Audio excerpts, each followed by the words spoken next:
Entonces, el paciente psicosomático, la enfermedad psicosomática, ¿qué características tiene que la van a distinguir de otras enfermedades, ¿no? O de otros padecimientos o de otras maneras de estructurarse? Porque primero tenemos que tener en cuenta que el sujeto no puede ser totalmente enfermo, no es enfermo 100% enfermo y no es enfermo las 24 horas del día. Nadie puede tolerar eso, ninguna libido puede tolerar eso, ¿no? Entonces hay como se juegan tres cuestiones en la enfermedad. La estructura de base, que en este caso del que hablamos sería una enfermedad psicosomática, la estructura de fachada, que es cómo la enfermedad se muestra, y una normalidad.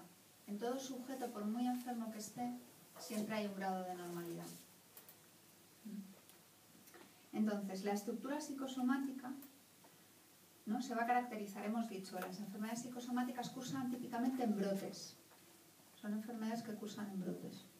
Y hay periodos totalmente asintomáticos entre una enfermedad, un brote y otro brote. El paciente puede estar sin ninguna secuela y perfectamente asintomático.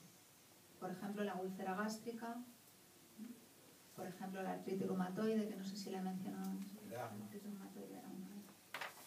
El asma, ¿no? Son enfermedades que cursan en brotes, ¿no? Son como paroxismos, decíamos.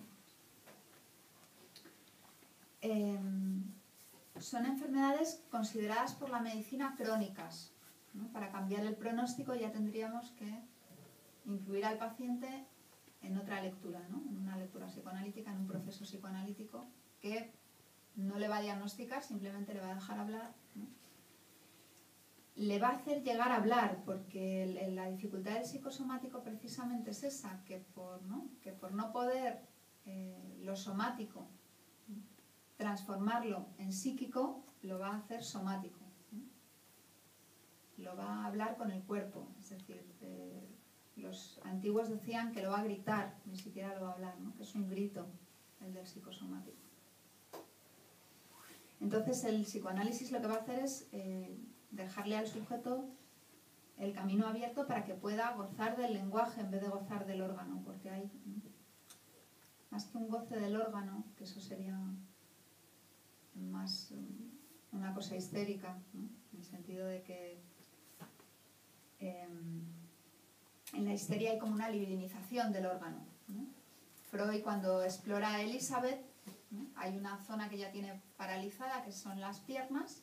Entonces la va a explorar y ¿no?, como era neurólogo, con la agujita, ¿no?, le explora la sensibilidad y se da cuenta que cuando toca esa zona, ¿no?, hay como una voluptuosidad en ella, no hay solo un dolor, sino que se echa para atrás y, ¿no?, emite un gemido, ¿no?, todo muy...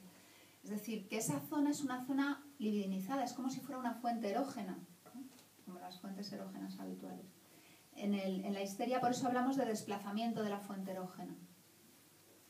Es decir, una zona que normalmente no es erógena, la punta del dedo gordo, pues ¿no?, para ella está erogenizada.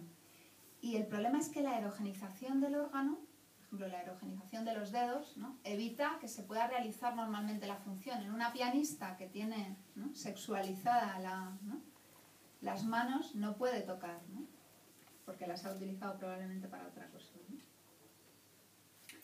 Entonces, esto que decimos que pasa en la histeria no pasa en el paciente psicosomático. En el paciente psicosomático no está libidinizado el órgano. Es más, los teóricos dicen que el cuerpo, que es una construcción, el cuerpo se construye, y en la construcción del cuerpo juega mucho un papel fundamental la imagen.